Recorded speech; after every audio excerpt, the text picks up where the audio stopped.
तिब्बत समुद्र तट से 3 मील की ऊंचाई पर स्थित एक धार्मिक देश है जहाँ बौद्ध धर्म का खूब विकास हुआ। यूँ तो तिब्बत के बारे में बहुत सी बातें लोग जानते हैं, परंतु हम आपको आज उसके बारे में कुछ ऐसे अन्य रोचक तथ्यों के बारे में उजागर करेंगे। दुनिया की कुल 46% आबादी तिब्बत से उत्पन्न होने वाली 5 मुख्य नदियों पर निर्भर करती है। हिमालय मोनल तिब्बत का राष्ट्रीय पक्षी है।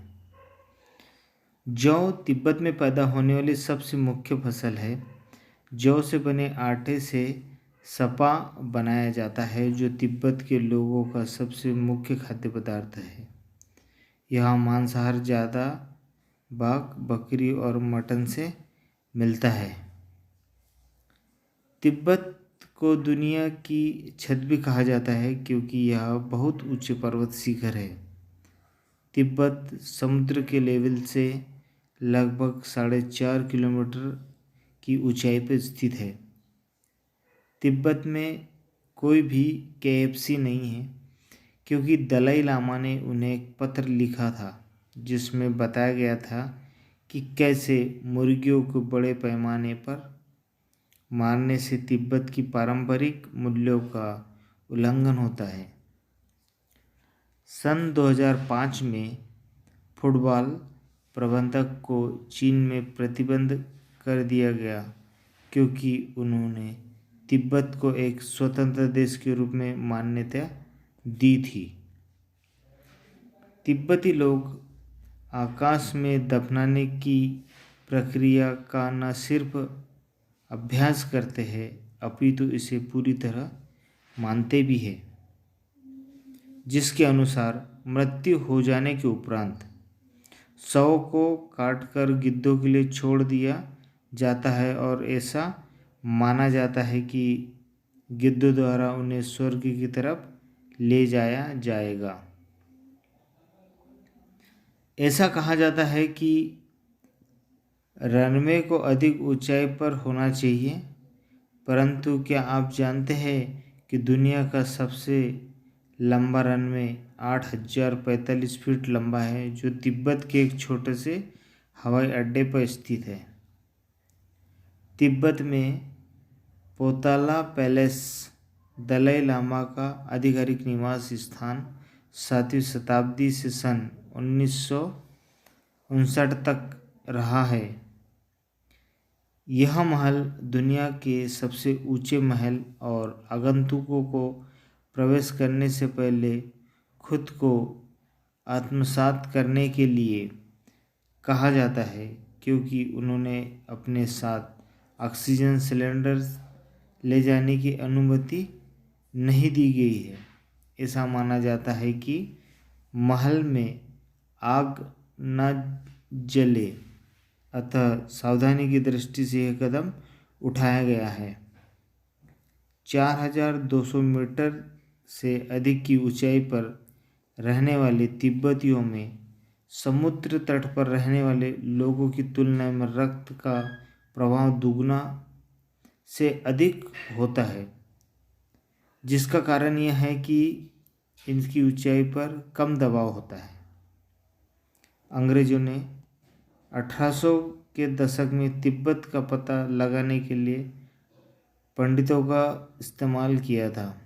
अंग्रेजों ने उन्हें धार्मिक तीर्थयात्रा के रूप में न मानते हुए इन भारतीय पुरुषों के प्रति मील 2000 कदम चलने के लिए प्रशिक्षित किया और पश्चिमी लोगों पर लगाए गए प्रतिबंध को झूठा करार देते हुए अंग्रेजों के लिए इस क्षेत्र का मानचित्र किया गया।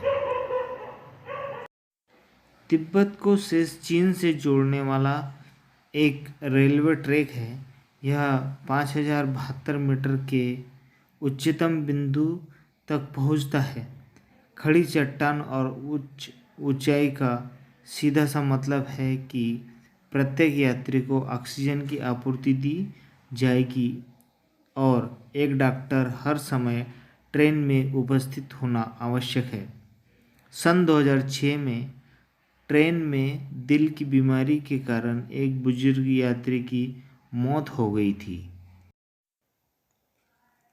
पक्स कुत्तों की एक प्रकार की किस्म तिब्बत में उत्पन्न हुई और नाविकों की महिलाओं को उपहार के रूप में प्रस्तुत किए जाने लगा और उन्हें लिटिल टर्क्स नाम से जाना जाता है। ल्हासा अप्सो नामक कुत्ते की प्रजाति तिब्बत में 800 ईसा पूर्व ईसाई आश्रम के अंदर पहरेदार के रूप में पालतू बनाई गई थी। आज इन्हें घरेलू कुत्ते के रूप में पाला जाता है। 1933 में 13वें दलाई लामा द्वारा उपहार स्वरूप अमेरिका में इनकी पहली जोड़ी लाई गई थी। तिब्बत में एक पहाड़ जिसका नाम माउंट कैलाश है, ये एक ऐसा पहाड़ है जिसे कभी चढ़ाई नहीं चढ़ी जा सकी, जबकि ऐसी कई योजनाएं बनाई गई है जिसमें इस पर चढ़ाई की जा सके। यहाँ के स्थानीय लोगों का मानना है कि माउंट कैलाश नामक इस पहाड़ पर चढ़ने के लिए पर्वतारोही को खुद को एक पक्षी के रूप में बदलना होगा, जिसके बाद ही वो पहाड़ पर चढ़ाई कर सकेगा। तिब्बत के कुछ क्षेत्रों में पारंपरिक रूप से हुए विवाहों में एक ही पत्नी को एक ही घर में कई भाइयों के बीच समान रूप से साझा किया जाता है। तिब्बत में कहीं कहीं पर एक असामान्य परंपरा आज भी प्रचलित है, जिसे अनुसार जीवित बंदर के मस्तिष्कों को खाना शामिल है।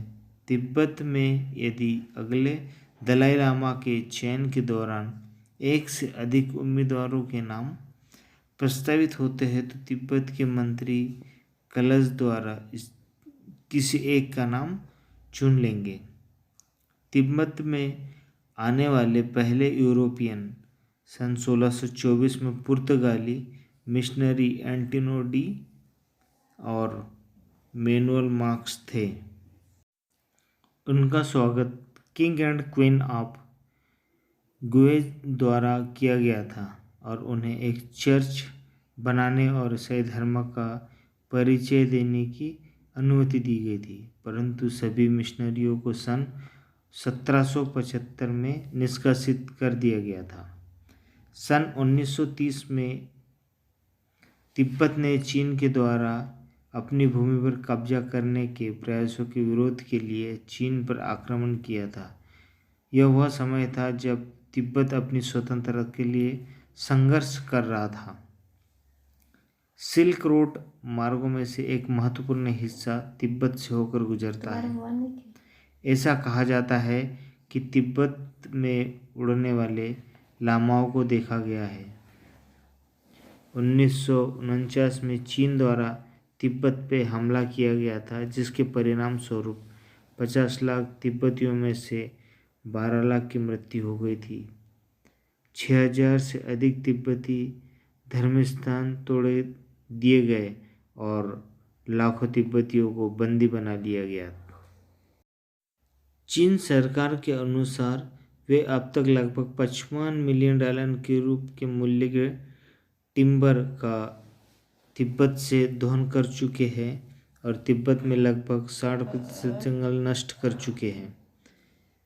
स्नो लायन बर्फ में रहने वाला शेर तिब्बत का आधिकारिक राष्ट्रीय जानवर है।